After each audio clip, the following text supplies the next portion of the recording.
Ya, kembali lagi bersama saya. Pada kali ini kita akan membahas tentang sifat larutan, yaitu tentang asam, basa, dan garam dari Gamaliel Simanungkalit kelas 12 IPA 1. Sebelumnya, saya punya pertanyaan ini.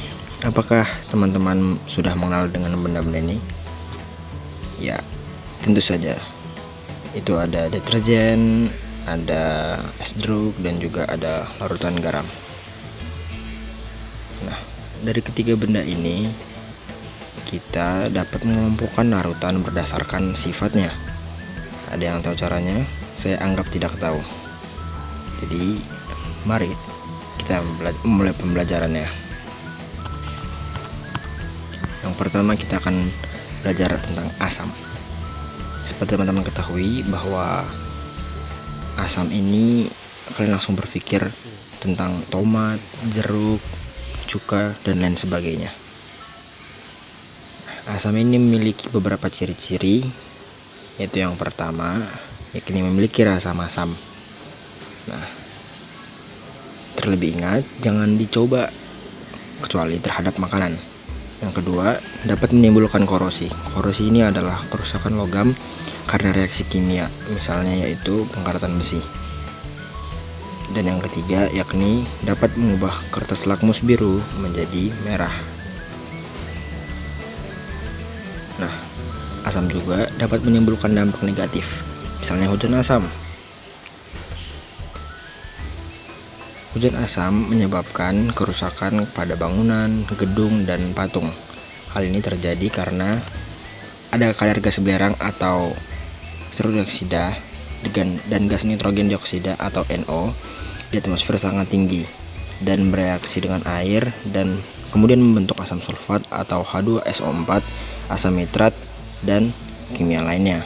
Saat terjadi hujan seperti ini, air hujan akan bersifat lebih asam daripada biasanya.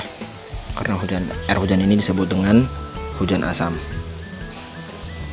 Selanjutnya, kita akan membahas basa.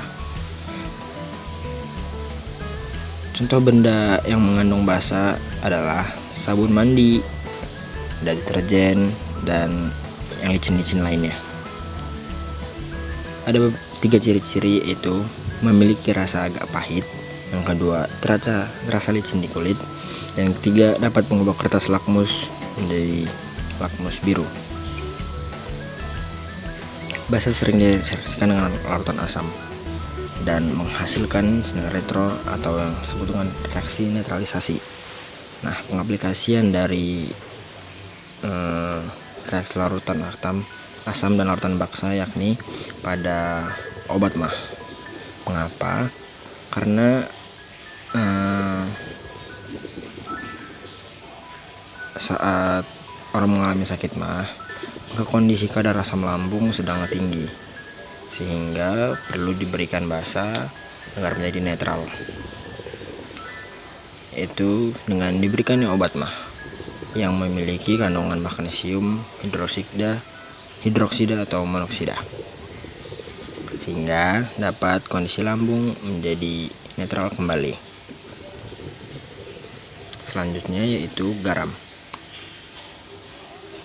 Senyawa garam yang sering kita jumpai yakni NaCl atau garam dapur yang sering digunakan ibu untuk memasak. Garam di sini dapat terbentuk melalui reaksi asam dan basa atau reaksi netralisasi. Reaksi netralisasi akan menimbulkan garam dan air. Apabila reaksi garam dan air akan menghasilkan garam dan air. Misalnya berikut. Ketika saya memiliki asam fluorida atau HCl, kemudian saya reaksikan dengan natrium hidroksida atau NaOH, kemudian akan menghasilkan NaCl atau garam dapur dan H2O atau air. Ya, seperti itu. Nah, selanjutnya kita akan membahas tentang indikator alami. Ini terdiri dari 2 indikator alami dan indikator buatan. Indikator alami berasal dari alam, misalnya seperti ini. Ada bunga sepatu, bunga bougainville, kulit manggis, kubis ungu, ada kunyit, dan pacar air. Dari keenam indikator alami ini, kita harus menghaluskan terlebih dahulu agar mudah untuk kita tetesi dengan larutan-larutannya nanti. Misalnya kita ambil bunga sepatu. Bunga sepatu ini kita harus haluskan terlebih dahulu, kemudian kita tambah dengan air sehingga menjadi ekstra bunga sepatu. Kemudian kita siapkan dahulu larutan asam dan larutan basahnya.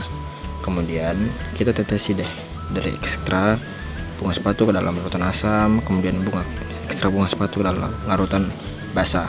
Ketika ditesi ke dalam larutan asam akan berubah menjadi warna merah, dan ketika ditesi ke larutan basah, bunga sepatu ini akan menjadi warna hijau. Contoh lagi, kita ambil kunyit. Ketika kita ingin mengekstrak kunyit, kita haluskan lalu kita tetesi ke dalam larutan asam dan ke dalam larutan basah, sehingga kunyit ketika ditetes ke larutan asam dia akan berubah menjadi warna kuning, dan ketika ditetes ke larutan basah dia akan berubah menjadi warna jingga. Selanjutnya kita akan bahas indikator buatan. Di sini kita memiliki indikator buatan, yaitu ada kertas lakmus. Kertas lakmus dikelompokkan menjadi dua, yaitu kertas lakmus biru dan kertas lakmus merah. Ini cobanya seperti berikut. Kertas lakmus berfungsi sebagai indikator asam basah satu larutan.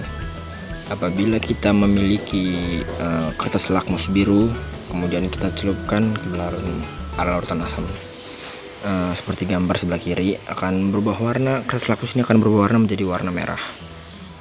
Apabila kita memiliki kertas lakmus berwarna merah, kita celupkan ke dalam larutan basah, maka kita akan melihat bahwa dia akan menghasilkan warna biru. Oke, sekian dari saya dulu, penjelasan dari saya. Terima kasih. Jangan lupa jaga kesehatan dan stay cool.